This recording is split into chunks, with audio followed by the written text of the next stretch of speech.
സെൽഫിയിലേക്ക് സ്വാഗതം.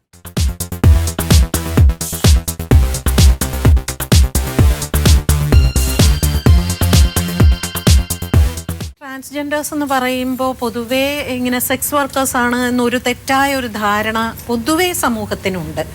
ആ രീതിയിൽ പലപ്പോഴും ഇവരെ സമീപിക്കുന്ന ഒരു തരം സമൂഹത്തെ കണ്ടില്ല. നമ്മൾ നേരത്തെ ഇവിടെ എല്ലാവരും സംസാരിച്ചു, എനിക്ക് വിദ്യാഭ്യാസം ഇല്ല. വിദ്യാഭ്യാസം ഉണ്ടെങ്കിൽ നമുക്ക് വേറൊരു തൊഴിലിൽ ഏർപ്പെടാനായിട്ട് സാധിക്കുകയുള്ളൂ.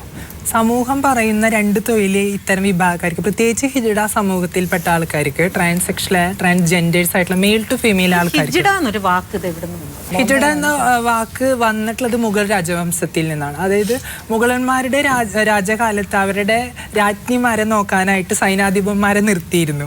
അപ്പോൾ ആ സമയത്ത് രാജാക്കന്മാർ നായാട്ടിന് പോകുമ്പോൾ രാജ്ഞിമാരൊക്കെ ഗർഭിണിമാരാവുന്നു ഓട്ടോമാറ്റിക്കായിട്ട്.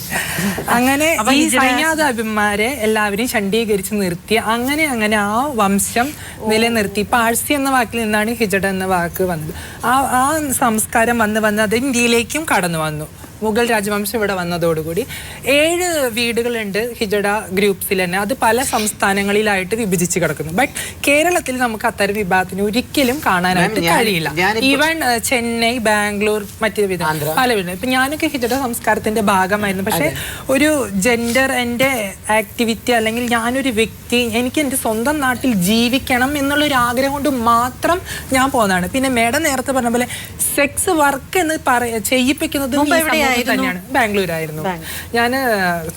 ഹൈദരാബാദ് മന വീട്ടിലാണ്. എനിക്ക് മമ്മിയുണ്ട്, സൗമ്യ എന്നാണ്. ഞങ്ങൾക്ക് സ്ത്രീയായിട്ട് മാറണമെങ്കിൽ ഇവിടെ കൊറ്റങ്ങണൂർ എന്ന അമ്പലത്തിൽ ആ ഒരു 2 ദിവസത്തെ ഉത്സവം മാത്രമേ ഉള്ളൂ. അല്ലാതെ ഞങ്ങൾക്ക് സാരി എടുത്ത് നടക്കാനുള്ള ഒരു അവകാശം അങ്ങനെ ഉള്ളത് കൊണ്ടാണ് നമ്മൾ മറ്റുള്ള സംസ്ഥാനങ്ങളിലേക്ക് വിട്ടാൽ നിങ്ങൾ സുരക്ഷിതരാണ്. ഞങ്ങൾക്ക് മാത്രമല്ല സ്ത്രീകൾക്കും. ഈവൻ ബാംഗ്ലൂരൊക്കെ നിങ്ങൾ സ്ലീവ്ലെസ് ഇട്ട് പെൺകുട്ടികളെ പോയി കഴിഞ്ഞാൽ ഈ പറഞ്ഞ ബാത്റൂമാ ഞങ്ങൾക്ക് ധൈര്യമായിട്ട് ഒരുമിച്ചിരുന്ന് യാത്ര ചെയ്യാം. ഈവൻ പോലീസ് വരെ പറയാം ആ ബാത്റൂമിൽ പോകും. അങ്ങനത്തെ അനുഭവങ്ങളൊന്നും ഉണ്ടായിട്ടില്ല. പിന്നീട് കേരളത്തിൽ വരാൻ നിർത്തി എന്നെ എല്ലാവരും കാണുന്ന ഒരു സ്ത്രീ ആയിട്ടാണ്. സംസാര രീതിയിലും അതിലും എന്നെ ആരും അങ്ങോട്ട് വേർതിരിഞ്ഞ് നിർത്തിയിട്ടില്ല. അതുകൊണ്ട് എനിക്ക് അങ്ങനത്തെ അനുഭവങ്ങൾ ഉണ്ടായിട്ടില്ല. ഇനി ഉണ്ടായിക്കൂടുന്നില്ല കേട്ടോ. ഇനി നിങ്ങളിൽ ഇതുപോലെ തന്നെ പഠിക്കണം എന്ന ആഗ്രഹം ഉണ്ടാവുകയും എന്നാൽ ഈ പറയുന്ന മാതിരി സമൂഹത്തിന്റെ ഒരു പെരുമാറ്റം, നമ്മളോടുള്ളൊരു സമീപനം തെറ്റായത് കൊണ്ട് തന്നെ നമ്മൾ ആഗ്രഹിച്ചൊരു തലത്തിലെത്താൻ സാധിച്ചിട്ടില്ല എന്ന് അനുഭവമുള്ളവരുണ്ട്. ഇവരൊക്കെ പറഞ്ഞതുപോലെ തന്നെ ഇവിടെ ഇരിക്കുന്ന മുക്കാൽ ആൾക്കാരുടെയും ഇത് അങ്ങനെയാണ്. കാരണം നമ്മളെ പിന്നെ സീതൽ നേരത്തെ പറഞ്ഞ പോലെ നമ്മൾക്ക് പഠിത്തം ഉണ്ടെങ്കിൽ മാത്രമേ ഈ കേരളത്തിലായാലും കേരളത്തിന് പുറത്തായാലും ജീവിക്കാൻ പറ്റത്തുള്ളൂ. അപ്പം നമ്മളിപ്പം ഈ TGSന്റെ പഠിത്തങ്ങളെന്ന് പറഞ്ഞാൽ ഈ പറഞ്ഞ പോലെ 8ാം ക്ലാസ് 7ാം ക്ലാസ് ആകുമ്പോൾ തന്നെ പൊഴിഞ്ഞു പോകാറാണ് പതിവ്. കാരണം നമുക്ക് 10ാം ക്ലാസ് വരെ പോലും കണ്ടിന്യൂ ചെയ്യാൻ പറ്റത്തില്ല പഠിത്തം. അപ്പം അങ്ങനെ പോകുന്ന കൂട്ടത്തിലൊക്കെ എൻ്റെ ഇത് പറയുകയാണെന്നുണ്ടെങ്കിൽ ഞാനൊരു 6ാം ക്ലാസ്സൊക്കെ ആയപ്പോഴത്തേക്ക് എനിക്ക് പിന്നെ സ്കൂളിൽ പോകാൻ പറ്റാതെയായി.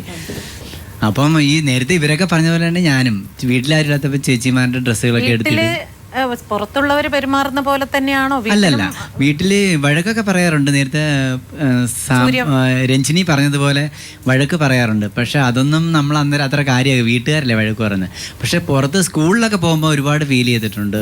സ്കൂളിൽ പഠിക്കണം എന്നൊക്കെ വളരെ ആഗ്രഹമായിരുന്നു. പഠിക്കണമെന്നോ ഡോക്ടർ ആവണമെന്നോ എഞ്ചിനീയർ ആവണം അങ്ങനെയൊക്കെ വലിയ മോഹമൊക്കെ ഉണ്ടായിരുന്നു. പക്ഷേ പഠിക്കാൻ പറ്റിയില്ല. കാരണം ഈ പറഞ്ഞതുപോലെ പരിഹാസങ്ങൾ. പിന്നെ നമ്മുടെ മലയാളികളുടെ ഒരു പ്രത്യേകത എന്ന് വെച്ചാൽ എന്താണെന്നറിയാമോ? സ്വന്തം കാര്യത്തേക്കായി മറ്റുള്ളവരുടെ കാര്യം അന്വേഷിക്കുന്നതാണ് ഏറ്റവും ഇഷ്ടം. അത് ഈ കേരളത്തിൽ മാത്രമേ അങ്ങനെ ഒരു പ്രശ്നമുള്ളൂ. അതായത് കേരളം വിട്ട് കഴിഞ്ഞാൽ അവർക്ക് അവരെ കാര്യം നോക്കാൻ പോലും സമയമില്ല. പിന്നെ മറ്റുള്ളവരുടെ കാര്യം നോക്കേണ്ട കാര്യമില്ല. ശരിക്കും പറഞ്ഞാൽ ജനിച്ചതൊക്കെ ഒരു ഗ്രാമത്തിലാണ്. ഗ്രാമത്തിൽ ജീവിക്കാൻ പറ്റാത്തതുകൊണ്ട് ഓടിയതാണ്. ഇവിടെ MSM ഗ്രൂപ്പുകളുടെ കുറച്ച് CBOs ഫോം ചെയ്തു. കമ്മ്യൂണിറ്റി ബേസ്ഡ് ഓർഗനൈസേഷൻ, അതാണ് CBO. ഇതിൻ്റെ കീഴിലാണ് MSM ഗ്രൂപ്പുകളൊക്കെ ഒരുമിച്ചത്. സെക്സ് വർക്കേഴ്സിനും അവരുടേതായിട്ടുള്ള CBOs പല നാടുകളുണ്ട്. അത് ഫീമെയിൽ സെക്സ് വർക്കേഴ്സ്. അപ്പോൾ ഇതുപോലെ 14 ജില്ലകളിൽ പ്രോജക്റ്റ് കേരള എയ്ഡ്സ് കൺട്രോൾ സൊസൈറ്റിയുടെ കീഴിലുണ്ട്. ഇത് തന്നെ പല ഇന്ത്യൻ സംസ്ഥാനങ്ങളിലും നേക്കോടെ കീഴിൽ പല എയ്ഡ്സ് കൺട്രോൾ സൊസൈറ്റികളുണ്ട്.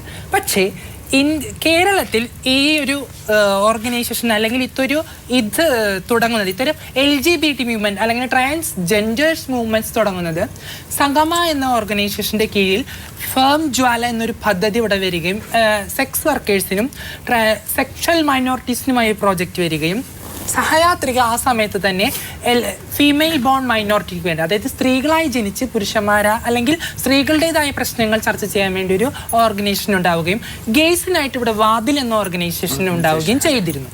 അതിനുശേഷമാണ് ഇവിടെ ഇത്തരം CBOകൾ മൂവ്മെന്റുകൾ വർദ്ധിച്ച് ഇത്തരം CBOകൾ പവറായി പല നാടുകളിലും പവറായി ശേഷം 2012 പെഹച്ചാൻ എന്ന പദ്ധതി സംഗമ ഗ്ലോബൽ ഫണ്ടിന്റെ സഹായത്തോടു കൂടി ഈ നാടുകളിൽ വരുന്നത്. പക്ഷെ അതിനു മുമ്പ് 2008 ഡൽഹി ഹൈക്കോടതിയുടെ വിധിക്ക് ആഹ്ലാദ പ്രകടനത്തിനായി നമ്മൾ ക്യൂർ പ്രൈഡ് കേരളം എന്നൊരു സംഘടന രൂപീകരിക്കുകയും അതിൽ ഈ സംഘടനയുടെ ഈ CBOസിന്റെയും എല്ലാ സംഘടനകളെയും ഇത്തരം മാർജിനലൈസ്ഡ് ആയിട്ട് നിൽക്കുന്ന സെക്ഷൽ മൈനോറിറ്റീസ് ആയിട്ടുള്ള എല്ലാവരുടെയും ഒരു പദ്ധതി രൂപങ്ങളെയും അവിടെ നമ്മൾ പ്രൈഡ് വർഷാവർഷം നടത്തി വരികയും ചെയ്തു. 2012 പെഹച്ചാൻ പദ്ധതി വന്നതിന് ശേഷമാണ് എന്താണ് ഒരാളുടെ ജെൻഡർ, എന്താണ് ഒരാളുടെ സെക്സ്, എന്താണ് ഒരാളുടെ സെക്ഷുവാലിറ്റി എന്നീ കാര്യങ്ങൾ പെഹച്ചാൻ പദ്ധതി വഴിയാണ് അറിയുന്നത്. അതിന്റെ ഭാഗമായിട്ടാണ് തിരുവനന്തപുരത്തും കേരളത്തിലുള്ള 10ഓളം ജില്ലകളിൽ പ്രോജക്റ്റുകൾ ലഭിക്കുന്നത്. ട്രാൻസ്ജെൻഡേഴ്സിന്റെ പദ്ധതി സാമൂഹ്യ നീതി വകുപ്പുമായി സഹകരിച്ച് സർവേ നടത്തുകയും അതിന്റെ പ്രവർത്തനങ്ങൾ മുന്നോട്ട് വരികയും ചെയ്തത്. ഒരു മുഖ്യധാരയിലേക്ക് കൊണ്ടുവരേണ്ട ഒരു ആവശ്യകത ഇതുണ്ട്. പിന്നെ ട്രെയിനിൽ വരുന്ന സംഭവം, കാരണം ഞാൻ ഇന്നൊരു അമ്പലത്തിൽ പോയി, എനിക്ക് അന്ന് അവിടെ നിന്ന് ചോറ് കിട്ടി, നാളെയും ഞാൻ ആ അമ്പലത്തിലേക്ക് ഫ്രീ ആയിട്ട് ചോറിനാൻ പോകും. അത് തന്നെയാണ് എവിടെയും സംഭവിക്കുന്നത്. കാരണം എന്നെ കാണുമ്പോൾ നീ ഇങ്ങനെ കാണിച്ചാൽ നാളെ അത് തന്നെയാണ് എൻ്റെ ഐഡന്റിറ്റി. കാരണം എനിക്ക് എളുപ്പത്തിൽ പണം കിട്ടുന്ന ജോലി അത് തന്നെയാണ്. അപ്പൊ ഞാൻ അത് തന്നെ ചെയ്യും. എനിക്ക് വേറെ ഒരു തൊഴിൽ മേഖലയിലും അവർക്ക് സ്ഥാനമില്ല. വേറെ എവിടെ ജോലി ചോദിച്ചു പോയാലും ആരും കൊടുക്കില്ല. പിന്നെ ചിലതൊക്കെ കണ്ടിട്ടുണ്ട്, എല്ലാവരും തുണി പൊക്കി കാണിക്കുകയും കൈയടിക്കുകയൊന്നുമില്ല. ചിലര് കൈയടിക്കാതെ തന്നെ ചിലര് പ്രാവശ്യം എന്റെ മുഖത്തൂക്കി അവനെന്ന് വിളിച്ചാൽ ഞാൻ ചിലപ്പോ കാണിച്ചു തന്നിരിക്കും ഞാൻ അവനല്ല, ഇയാളുടെ അമ്മയെ പോലെയാണ് എനിക്കൊന്നും ഞാൻ പറഞ്ഞു തന്നിരിക്കും. കാരണം എനിക്ക് തെളിയിക്കാൻ അതേ ഉള്ളൂ.